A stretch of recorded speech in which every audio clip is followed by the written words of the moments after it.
Bonjour à tous. Quel plaisir de vous retrouver ce matin dans la présence du Seigneur. Je vois des visages que je n'avais pas vus depuis pas mal de semaines. C'est un bonheur de se retrouver à nouveau dans la présence du Seigneur, d'être là pour louer. Merci à Jean-Luc pour la conduite de ce moment de louange. Donc bonjour à l'Église Mosaïque, bonjour à ceux qui vont nous suivre en ligne également. Nous vous bénissons de la part du Seigneur. Et ça faisait déjà quelques semaines qu'on ne s'était pas réunis dans ce lieu, puisqu'on est au mois d'août, c'est toujours une période un peu particulière. Beaucoup sont encore en vacances, ne sont pas encore revenus. Mais nous sommes là ce matin, heureux de pouvoir louer, de pouvoir bénéficier de la présence de Dieu, d'être là vraiment dans cette attente, dans cette écoute. On approche la fin du mois d'août.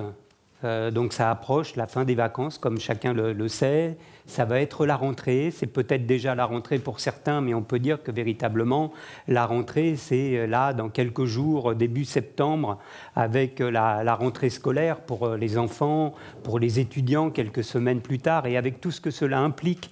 La rentrée scolaire, pour ceux qui sont parents, c'est toutes sortes de questionnements, de préparation, d'achats, mais c'est aussi la reprise également professionnelle pour ceux qui s'engagent dans de nouveaux projets. Je pense à notre frère Emmanuel qui va s'engager dans une nouvelle vie avec beaucoup d'incertitudes, beaucoup d'attentes, mais aussi vraiment plein de questionnements. Et donc pour chacun d'entre nous, on est face à cette rentrée là qui est tout près de nous, avec toutes sortes de choses qui peuvent peser sur notre cœur, sur notre esprit, sur des choses que nous avons à régler, des choses qui nous inquiètent, des choses qui nous préoccupent. Et finalement, la question que j'aimerais nous poser ce matin, c'est comment nous préparons-nous pour la rentrée ? Nous savons qu'il va y avoir la rentrée. Ce n'est pas quelque chose de surprenant, ce n'est pas quelque chose qui va nous surprendre. Ce n'est pas finalement lundi prochain, on se dit « Ah, c'est la rentrée !» Finalement, je n'avais pas pensé. Tout le monde sait que c'est la rentrée. Et donc finalement, comme nous en avons connaissance par avance, que nous savons que cette situation est inévitable, la question qui se pose, c'est que normalement, je devrais logiquement, naturellement me préparer pour cette rentrée. Et donc nous, en tant que chrétiens, comment nous préparons-nous pour la rentrée, en tant que chrétiens, en tant qu'enfants de Dieu, en tant que disciples de Christ? Comment nous préparons-nous pour la rentrée? La réponse, elle est toute simple. Si nous voulons nous préparer pour la rentrée, nous devrions nous préparer auprès du Seigneur, dans notre relation, dans notre communion avec le Seigneur. Parce que face à cette rentrée et peut-être certaines incertitudes qui sont devant nous, nous avons besoin de l'aide de Dieu, nous avons besoin du conseil de Dieu. Et comment recevoir le conseil de Dieu? Comment recevoir le conseil de Dieu si ce n'est dans la prière? Il n'y a pas d'autre moyen de recevoir le conseil de Dieu. Lorsque vous avez des préoccupations, lorsque vous avez des doutes par rapport à votre engagement dans certaines directions, dans certains projets, le seul moyen que nous avons, et ce n'est pas n'importe quel moyen, c'est un moyen incroyable, extraordinaire, nous avons la possibilité de recevoir le conseil de Dieu dans la prière. Dans la prière. Et donc, finalement, nous avons un moyen qui est extrêmement important, mais finalement, utilisons-nous ce moyen. Parce que nous nous apercevons, et si nous sommes honnêtes chacun avec nous-mêmes, nous savons que la plupart d'entre nous, nous avons des difficultés avec la prière. La prière est quelque chose de difficile, quelque chose d'aride, d'ardu. Nous avons du mal à trouver dans notre organisation actuelle, dans notre société actuelle, nous avons du mal à trouver des temps de prière, des temps de communion avec Dieu. Nous voyons bien que dans notre organisation, c'est quelque chose d'extrêmement compliqué. Et j'aimerais que nous puissions nous interroger par rapport à cela ce matin, parce que si nous avons besoin de réponses dans notre vie, nous ne la trouverons pas ailleurs que dans la prière. Et pourtant, lorsque on parle donc de prière, souvent, nous y voyons beaucoup d'obstacles. Il y a des obstacles à la prière. Le premier obstacle que nous trouvons à la prière, c'est évidemment le manque de temps. Le manque de temps. Nos journées, nos semaines ont un emploi du temps blindé. On ne sait plus comment s'organiser, tellement nous avons de choses à faire, de choses qui pèsent sur nous. Et c'est vrai que si on essaye de réfléchir honnêtement à cela, en y mettant un petit peu d'objectivité, on s'aperçoit déjà, premièrement, que nos activités professionnelles nous prennent énormément de temps. Entre le temps de transport, le déplacement, l'activité professionnelle, la fatigue que cela génère, nous avons déjà là un temps important qui est occupé. Et puis, il y a pour un certain nombre d'entre nous les obligations familiales. Nous savons que particulièrement pour les sœurs, parce que bon, on a beau être en 2022, on sait très bien que dans la plupart des foyers, les sœurs ont un rôle particulier, les mamans, qui ont beaucoup de choses à prendre en charge, à gérer. Et finalement, on sait que les obligations familiales pèsent énormément sur un certain nombre d'entre nous. Et puis, il y a pour un certain nombre, les plus jeunes, la scolarité, les études, qui nécessitent également un engagement important en termes de temps, de consécration, de préparation, si on veut véritablement passer les différentes étapes de notre scolarité, parvenir à obtenir ce fameux diplôme, peut-être qui est pour chacun, pour certains, un sésame, une ouverture vers d'autres horizons, eh bien, il faut y consacrer du temps, de l'énergie. Du temps toujours. Mais vous remarquerez que dans la société dans laquelle nous vivons, vous n'êtes pas encore concernés par cela, mais même les retraités n'ont pas de temps. Même les retraités courent après le temps. Ils sont tellement occupés qu'ils n'ont pas de temps. Nous sommes dans une société qui remplit notre espace. Une société qui remplit notre espace. Pourtant, nous n'avons pas de temps pour la prière. Pourtant, nous avons du temps pour faire du sport. Pourtant, nous avons du temps pour faire les activités que nous aimons faire, les sorties, toutes sortes de choses qui nous passionnent. Nous avons du temps pour jouer aux jeux vidéo. Nous avons du temps pour suivre les différents streamers sur les différents réseaux sociaux. Nous avons du temps pour suivre les programmes à la télévision. Mais pour la prière, nada. Rien. Nous n'avons pas de temps. Alors soyons honnêtes avec nous-mêmes et regardons les choses en face. Le manque de temps pour la prière est simplement un manque de détermination de notre part. C'est simplement un manque de persévérance de notre part. Et je pense que plus que cela même, c'est une absence de prise de conscience de l'importance de notre communion avec Dieu. Je pense que nous n'avons pas compris ce qu'est la prière. Je pense que nous n'avons pas compris ce qui se joue au travers de la prière. Et j'aborderai évidemment ce sujet ce matin. Le deuxième obstacle que je vois dans la prière, peut-être que nous pourrions mettre en avant, c'est que pour un bon nombre d'entre nous, la prière peut sembler ardue. C'est vrai qu'à y regarder de plus près, c'est difficile de se retrouver tout seul pour parler à Dieu. On a peut-être l'impression, pour certains d'entre nous, qu'il y a comme un monologue. On est en train de parler, de parler, de parler. On a un peu l'impression de se raconter. Et cela peut être très difficile à vivre pour certains d'entre nous. Alors devant cette difficulté, évidemment que nous pouvons avoir l'impression que nous avons mieux à faire que de prier. Parce que finalement, ce temps qui est précieux, nous pouvons peut-être l'utiliser à d'autres choses que cela. Et même dans l'Église, nous nous apercevons que beaucoup d'entre nous préfèrent servir dans l'Église que de prier. Préfèrent passer du temps à s'engager dans l'Église que de prier. C'est un vrai questionnement, parce qu'il nous faut réaliser ce qu'est la prière. Pourtant, si nous nous mettons à prier, nous allons nous apercevoir que la prière va nous permettre de gagner du temps. La prière va nous permettre de gagner du temps parce qu'en remettant nos besoins, en remettant nos questionnements au Seigneur, nous allons en retour recevoir des réponses. Nous allons en retour recevoir des orientations. Et oui, frères et sœurs, dans la prière, nous recevons des réponses et des orientations. On n'est pas là juste seulement en train d'exprimer des besoins. Mais Dieu, par le Saint-Esprit, oriente nos pensées. Il nous fait comprendre que telle voie n'est pas la bonne, que telle orientation n'est pas celle qu'il souhaite. Il nous fait comprendre par l'action du Saint-Esprit dans quelle direction je dois me diriger. Et cela nous permet de gagner du temps, plutôt que de prendre des directions dans lesquelles nous allons recevoir des coups et au bout d'un certain temps, nous allons nous apercevoir que nous avons fait fausse route. La prière va également nous permettre d'être plus efficaces dans notre travail, dans notre action. Nous allons pouvoir aborder chaque nouvelle journée, chaque nouveau projet en étant sereins et en étant dans la paix parce que nous avons déjà remis ces projets et cette journée entre les mains de Dieu. Pourquoi dis-je cela? Mais tout simplement, regardons notre Bible. Prenons exemple sur notre modèle. Prenons exemple sur notre Seigneur Jésus et regardons comment Jésus agissait. Lorsque nous parcourons les évangiles, nous nous apercevons justement qu'il y a déjà 2000 ans, les journées de Jésus sont complètement blindées.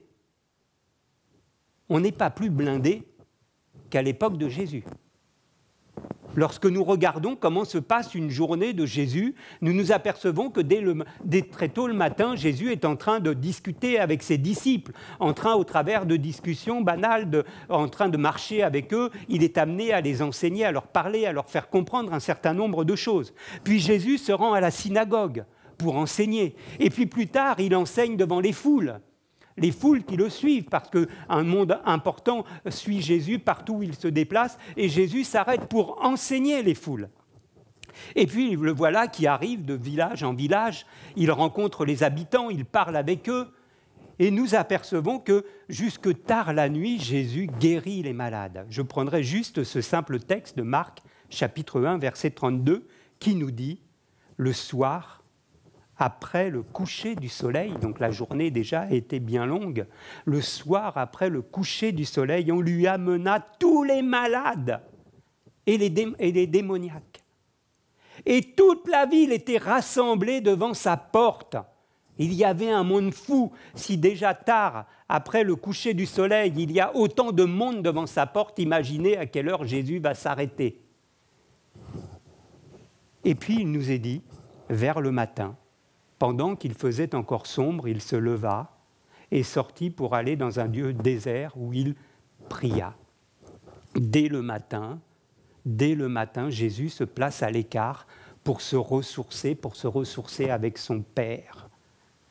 Puis une nouvelle journée commence, aussi efficace que la précédente, parce que Jésus sait se ressourcer. Nous nous apercevons qu'au travers de Jésus, nous voyons que la prière n'est pas une perte de temps, mais qu'au contraire, elle nous aide à être à l'écoute du conseil de Dieu et à l'écoute de la volonté de Dieu pour notre vie, puisque nous sommes disciples de Christ et donc bien pour être à l'écoute de la volonté de Dieu pour notre vie et non pas à l'écoute de notre propre volonté. Ce n'est pas cela. Et donc nous voyons Jésus prier à des moments importants parce qu'il en a besoin pour pouvoir permettre à son action, à son ministère d'être efficace. Nous avons d'autres exemples. Nous voyons que lorsqu'un choix important doit être fait, Jésus passe toute une nuit en prière afin le lendemain matin de pouvoir délivrer le nom des 12 apôtres. Nous nous apercevons que face à un combat spirituel intense, dans le jardin de Gethsémane, Jésus prie. Il parle à Dieu son Père afin de trouver la direction, afin de trouver la force, parce que Jésus est en difficulté. Il a besoin à ce moment de retrouver la force, de retrouver l'énergie, de pouvoir s'engager et de pouvoir retrouver la paix. Il a besoin de prière. Jésus, notre Seigneur, comprenons bien que le point de départ, c'est que nous-mêmes, au jour d'aujourd'hui, nous passons peu de temps dans la prière. Nous n'arrivons pas à prier. Regardons Jésus et essayons de comprendre. Peut-être le troisième obstacle que j'aimerais citer ce matin, c'est celui des sujets de prière. Prier, oui, mais pourquoi prier? Pour quel sujet prier? Il est vrai que nous abordons fréquemment la prière comme un moyen d'obtenir ce à quoi nous aspirons. Alors nous venons dans la prière et nous demandons à Dieu toutes sortes de choses. Des choses matérielles, des choses en lien avec notre activité professionnelle, des choses en lien avec notre vie sentimentale. Nous demandons toutes sortes de choses à Dieu et nous avons raison quelque part de le faire puisque la Bible nous y invite. La Bible nous dit dans Philippiens chapitre 4 « En toute chose, faites connaître vos besoins à Dieu par des prières et des supplications. » Encore, Pierre, dans son épître, la première, au chapitre 5, nous dit « Déchargez-vous sur lui de tous vos soucis, et il prendra soin lui-même de vous. » Mes frères et sœurs, la prière, c'est tellement plus que cela. C'est tellement plus que d'apporter ses propres besoins à notre Dieu. Parce que comprenons que, au travers de la prière, Dieu n'est pas à notre service. Dieu n'est pas un distributeur de bénédictions. Je viens dans la prière, je réclame quelque chose, j'obtiens ce que je réclame. Ce n'est pas ça la prière. Si c'est la vision que nous avons de la prière, nous allons rapidement nous retrouver dans une impasse. Rapidement. Rapidement, il va y avoir un problème dans notre vie spirituelle. Et nous allons nous retrouver devant un obstacle et nous allons avoir des incompréhensions par rapport à la foi. Ce n'est pas ça, la prière. Je crois que nous avons besoin d'avoir une compréhension de ce qu'est la prière.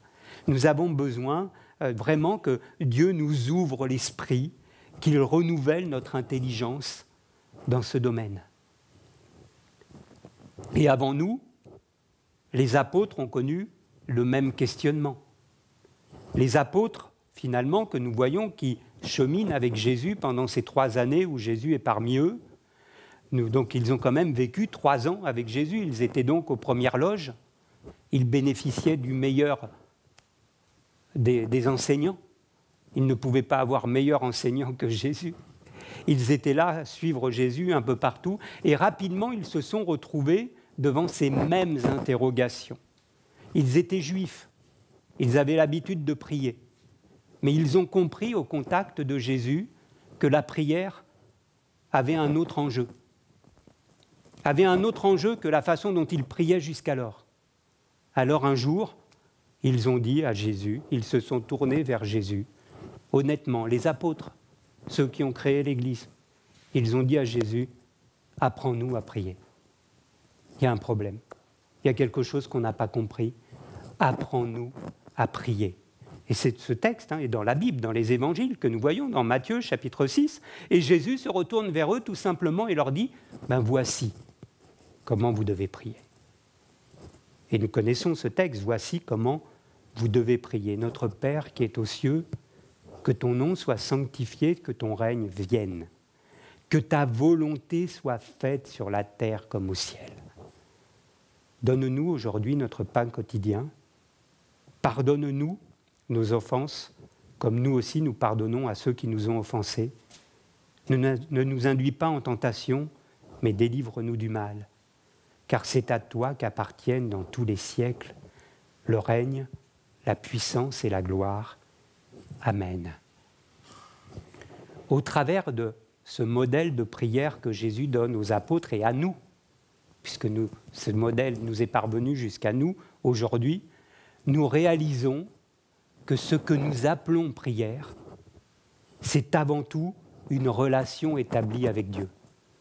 C'est avant tout une relation établie avec Dieu. La prière, ce n'est pas des sujets de prière que je vais apporter à Dieu. Bien souvent, c'est comme cela que nous voyons la prière. Quels sont les sujets que nous avons à apporter aujourd'hui à Dieu ?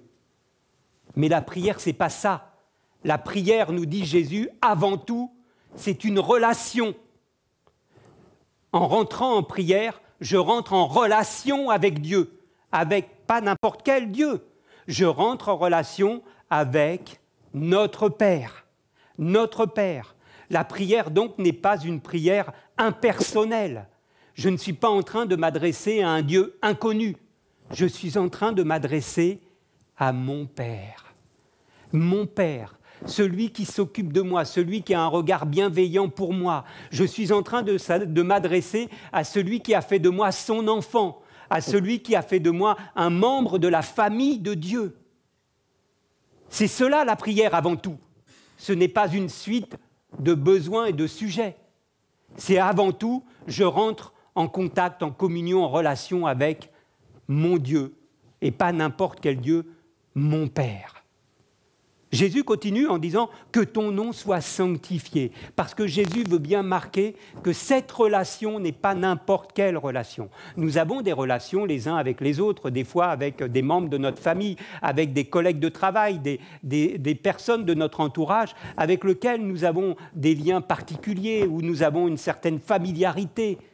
Mais là, ce n'est pas le même type de relation, que ton nom soit sanctifié. C'est une relation qui est faite de respect. Vous voyez bien que dans la vie courante, lorsque vous avez des relations avec votre patron, si vous êtes amené à travailler, vous ne pouvez pas parler n'importe comment à votre patron ou à votre directeur, à votre responsable. Vous ne faites pas preuve de familiarité, mais vous allez avoir un certain niveau de langage. Vous allez vraiment faire attention à comment vous vous comportez avec lui. Mais là, justement, que ton nom soit sanctifié. Une relation de respect. J'honore mon Dieu dans la prière. Je ne viens pas n'importe comment, je ne viens pas dans n'importe quel état d'esprit. Je prépare mon cœur pour venir dans la présence de Dieu, la disposition de mon cœur, parce que je dois être dans cette attitude d'adoration. Je viens auprès de mon Père, je rentre en relation avec mon Père, un Père bienveillant, mais avec une relation, une attitude de cœur particulière. Jésus poursuit en disant « que ton règne vienne, que ta volonté soit faite sur la terre comme au ciel ». Et alors là, avec cette affirmation, Jésus a définitivement placé la prière sur un autre registre que celle de lui apporter nos propres besoins. Il a placé la prière sur un autre registre. Jésus nous fait comprendre que non seulement la prière est une relation avec Dieu, mais que cette relation doit me permettre de mieux connaître Dieu. Comprenons que lorsque je prie, lorsque je prends un temps à part pour être avec Dieu, c'est pour mieux le connaître. Ce n'est pas juste pour lui dire « j'ai besoin de ça, de ça, de ça, de ça ». C'est pour mieux le connaître, pour mieux apprendre à connaître mon Dieu, à connaître sa personne, à connaître son caractère, à réaliser quelle est l'œuvre qu'il a accomplie pour moi et pour l'humanité, à comprendre ce qu'il désire pour ma vie. C'est cela la prière. Je ne viens pas en prière pour dire que demain j'ai besoin de ta bénédiction simplement. Bien sûr que nous allons pouvoir le faire, puisque Jésus nous y invite par la suite. Mais la première chose, c'est de comprendre qu'est-ce que Dieu veut pour moi. Qui es-tu ? Qui es-tu, mon Père ? Qui es-tu, notre Père ? Pour que je comprenne quelle est ta grandeur, ta puissance, ta sainteté, combien tu es bon pour moi. Il est le Saint des Saints, le Roi des Rois, le Seigneur des Seigneurs. Je dois réaliser dans ce contact, dans cette relation, qui est Dieu ? Et plus je vais passer de temps avec Dieu, plus je vais comprendre qui il est. Plus je vais réaliser sa grandeur, sa bonté, son amour immense pour moi. C'est cela que nous avons besoin. Nous avons premièrement besoin dans la prière de comprendre quelle est la volonté de Dieu, mais quelle est la volonté de Dieu pour le monde, mais pour ma vie. Or, quand je viens dans la prière, la plupart du temps, je ne viens pas avec ça. Je ne viens pas avec cette pensée. Je ne viens qu'avec mes pensées bien déterminées à l'avance. J'ai besoin de ça, Seigneur. Mais qu'est-ce que veut Dieu ? Apprends à connaître Dieu. Apprends à réaliser que la prière, c'est avant tout d'une relation avec ton Père. À passer du temps, non pas juste pour citer des sujets pour ma famille, pour mon père, pour ma mère, pour mon fils, pour ma fille, pour mes cousins. Mais comprenons que Dieu veut bien plus que cela. Dans cette relation, Dieu veut te donner bien plus que cela. Dieu veut te transformer dans la prière. Et si nous arrivons à comprendre cela, alors, tout naturellement, nous allons comprendre que la volonté de Dieu est bonne et parfaite et qu'au travers de cela, nous allons être reconnaissants de sa bonté à notre égard. Et ainsi, notre attitude va devenir naturellement une attitude de soumission à l'égard de Dieu. Et tout naturellement, nous allons pouvoir lui apporter nos besoins. Tout naturellement, comme le dit Jésus dans la prière, « Donne-nous aujourd'hui notre pain quotidien ». Tout naturellement, si nous sommes dans cet état d'esprit, alors oui, nous allons pouvoir confier notre vie et tous les domaines de notre vie à notre Seigneur. Parce que Dieu s'intéresse à notre vie. Dieu s'intéresse à nos besoins, à nos questionnements, à nos soucis. C'est cela qui est extraordinaire, ce Dieu tout-puissant, ce Dieu d'amour, ce Dieu qui a tout créé, ce Dieu qui peut tout par lui-même. Il s'intéresse à ta vie, il s'intéresse à tes besoins, à tes problèmes, à tes soucis. Mais comprends déjà avant tout qui il est. Et lorsque tu auras compris qui il est, alors naturellement, tu vas pouvoir te confier en lui. Jésus nous montre, en poursuivant, l'importance que notre cœur soit en règle avec Dieu. Que notre cœur soit en règle avec Dieu et avec les gens de notre entourage. Il poursuit encore en disant « Pardonne-nous nos offenses, comme nous aussi nous pardonnons à ceux qui nous ont offensés. » Comment peut-on espérer que Dieu nous soit favorable, ce Dieu saint, ce Dieu de justice? Comment pouvons-nous espérer qu'il nous soit favorable si notre cœur est rempli d'amertume, si notre cœur est rempli de ressentiment, de colère à l'égard de différentes personnes autour de nous? Des fois, nous venons dans la présence de Dieu n'importe comment. Nous avons de la colère, peut-être de la haine, peut-être des choses qui nous minent à l'égard de certaines personnes et nous demandons à Dieu la bénédiction. Dieu nous dit, ici, Jésus nous fait comprendre que nous avons besoin de régler ces choses déjà, de les déposer auprès du Seigneur pour en être débarrassés et pour être libérés de cela. Jésus poursuit encore en nous disant « Ne nous induis pas en tentation, mais délivre-nous du mal ». Cela me faisait penser donc au psaume 23, où il nous est déclaré « L'Éternel est mon berger ». Et un tout petit peu plus loin, il nous est dit « Il me conduit dans les sentiers de la justice ». Dans les sentiers de la justice. Dès lors que nous donnons notre cœur à Dieu, Dieu ne nous conduit pas n'importe comment. Dieu va travailler notre cœur. Au travers de notre relation quotidienne avec Dieu, Dieu va transformer notre caractère. Il va transformer notre état d'esprit. Et c'est cela qui est extraordinaire. Si nous nous mettons réellement dans cet état d'esprit de prière, nous allons nous apercevoir que Dieu va nous transformer. Dieu va agir, il va se passer quelque chose. Peut-être que toi qui es orgueilleux, et tu le sais, peut-être que toi qui es égoïste, peut-être que toi qui penses toujours avoir raison dans tous les domaines de ta vie, eh bien tu vas t'apercevoir que dans cette relation quotidienne avec le Père, il va travailler ton cœur, il va travailler ton esprit pour que tu comprennes que véritablement la vérité est en Dieu et que tout le reste est mensonge. Et il va transformer ces choses petit à petit. Et Jésus termine la prière, il la clôture par cette expression de notre foi dans la capacité de Dieu à accomplir toutes ces choses que nous venons de proclamer, car c'est à toi qu'appartiennent dans tous les siècles le règne, la puissance et la gloire. Nous avons véritablement besoin de voir ce temps de relation avec Dieu comme un moment privilégié, frères et sœurs. Non pas comme quelque chose qui nous pèse, quelque chose où on se dit « Ah oui, je n'ai pas prié. Ah, il faut que je trouve un temps pour prier. » Et puis citer quelques sujets de prière et se dire que ça y est. Non, voyons ce temps de prière comme un moment d'échange avec notre Père, un moment d'écoute. Pas simplement où nous parlons, mais un temps d'écoute. Parce que lorsque notre cœur est disposé, Dieu parle. Le Saint-Esprit habite en nous, frères et sœurs. Nous le crions, nous le chantons, nous le proclamons, mais est-ce que nous le croyons? Le Saint-Esprit habite en nous. Cela veut donc dire que quand je parle à Dieu, Dieu me parle en retour. Le Saint-Esprit est là pour me faire comprendre un certain nombre de choses. La prière est un moment donc d'échange, d'écoute. Quelque chose de particulier va se passer dans la prière. C'est un moment de transformation.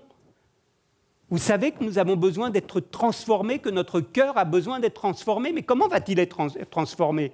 Vous croyez que c'est juste en écoutant la prédication du dimanche que notre cœur va être transformé? Vous pensez que c'est parce qu'on a chanté 4 cantiques tout à l'heure, 4 chants, que notre cœur va être transformé?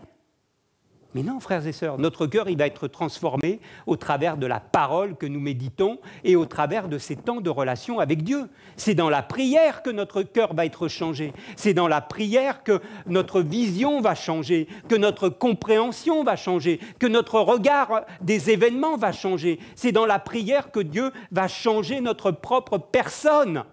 Nous devenons une personne différente lorsque nous passons du temps avec Dieu. Paul n'était pas différent de nous, il le dit lui-même. C'était un blasphémateur, c'était un homme violent. Violent. Mais cet homme a été transformé. Transformé, ce n'est pas quelque chose de magique qui est arrivé, ce n'est pas parce que simplement il a vu Jésus sur la route de Damas. Ça a été la marque de son appel, la marque de sa conversion, mais sa transformation, elle s'est faite dans la prière. Il est resté plusieurs jours dans le noir, les yeux sans voir, et là il priait. Et Dieu l'a transformé. Dieu a transformé son cœur. Réalisons cela, frères et sœurs, que nous devons passer du temps dans la prière pour mieux connaître notre Dieu et pour que Dieu nous fasse connaître ce qu'il veut pour nous. Et au travers de cela, il va nous transformer comme le potier le fait avec l'argile. Il va nous transformer. C'est ça la prière. Ce n'est pas juste des sujets de prière que nous avons besoin d'apporter par rapport à notre famille. J'aimerais après donc citer un autre passage de la Bible pour que nous comprenions également un autre aspect de ces sujets de prière, parce que nous avons la chance dans les épîtres d'avoir de nombreuses prières de l'apôtre Paul. Et je trouve ça intéressant que nous puissions regarder, mais comment priait Paul ? Pourquoi priait Paul ? Pour quel sujet priait l'apôtre Paul ? Celui qui a créé tant d'églises, qui a parcouru toute cette partie de cette région du monde et qui a installé des églises, qui a, au risque de sa vie. Pour quel sujet l'apôtre Paul est-il amené à prier ? Et donc je prendrai juste cette simple prière que nous retrouvons dans la lettre que Paul écrit aux Éphésiens, donc il s'adresse aux chrétiens d'Éphèse. Cette prière est dite la prière d'illumination. Et nous voyons donc au chapitre 1, à partir du verset 15, que Paul ne prie pas pour que l'église d'Éphèse soit plus nombreux. Il ne prie pas pour que les chrétiens soient plus puissants. Il ne prie pas pour que les chrétiens soient plus honorés. Il ne prie pas pour que les chrétiens réussissent professionnellement. Il n'est pas en train de prier pour que les chrétiens aient une place dans la société. Je lis la prière de Paul. Je prie que le Dieu de notre Seigneur Jésus-Christ, le Père de gloire, vous donne un esprit de sagesse et de révélation qui vous le fasse connaître. Je prie qu'il illumine les yeux de votre cœur pour que vous sachiez quelle est l'espérance qui s'attache à son appel, quelle est la richesse de son glorieux héritage au milieu des saints et quelle est l'infinie grandeur de sa puissance qui se manifeste avec efficacité par le pouvoir de sa force envers nous qui croyons. Cette puissance, il l'a déployée en Christ quand il l'a ressuscité et l'a fait asseoir à sa droite dans les lieux célestes. Paul prie donc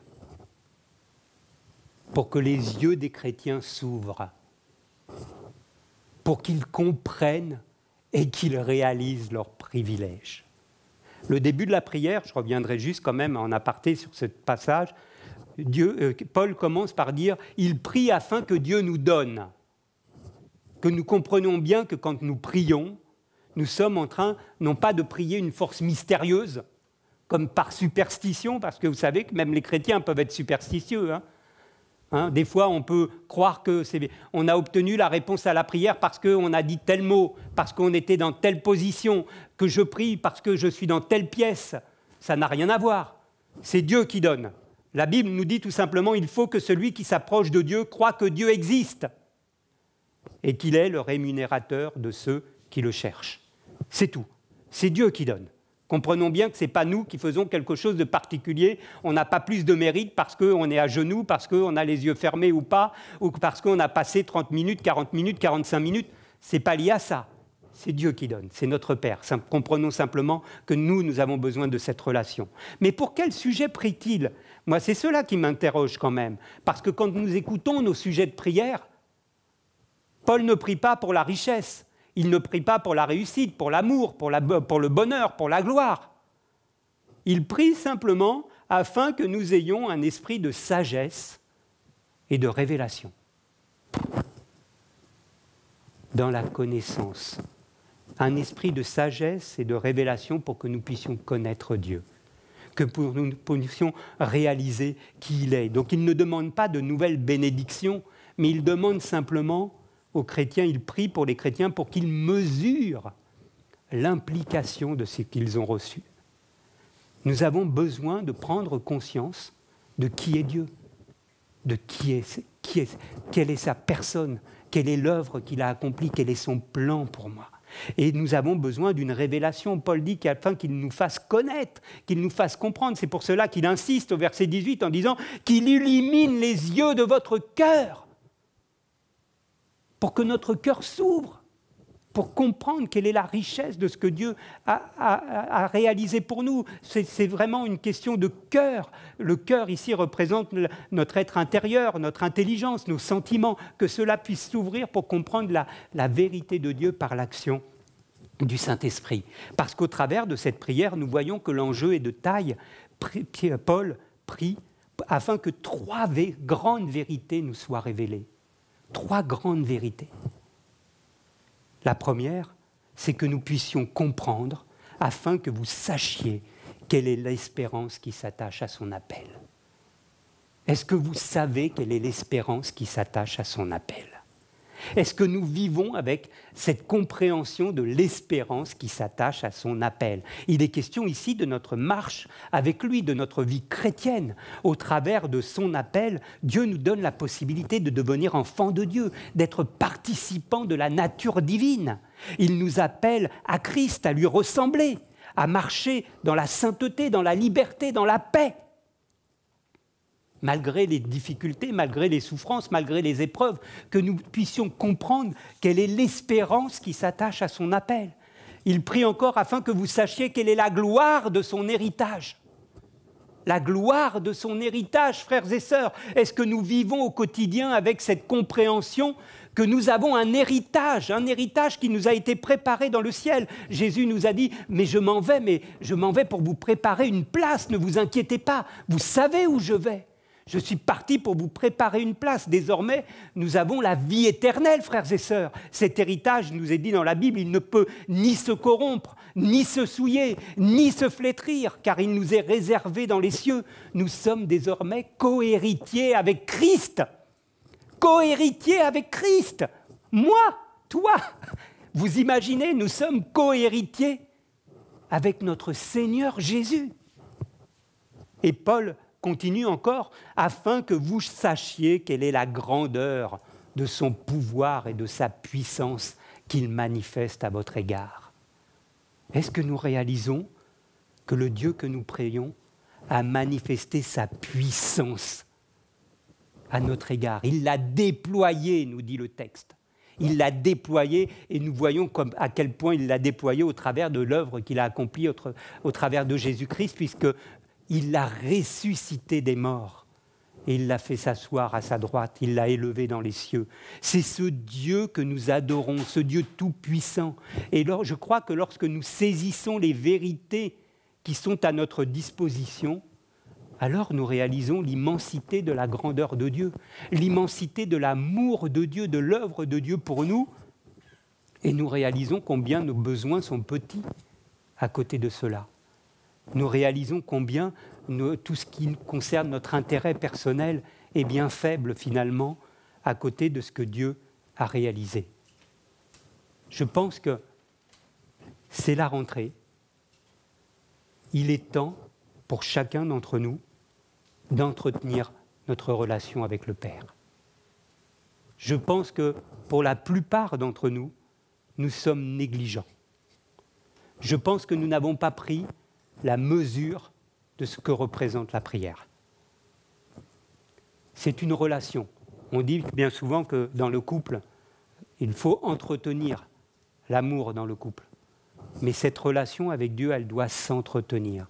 Et au travers de cette relation, si nous commençons à passer du temps, je ne vous donnerai pas de conseils de prière, de prier le matin, le midi, peu importe, le soir. Organisez-vous comme vous voulez, prenez le temps dans les transports, quand vous pouvez, peu importe.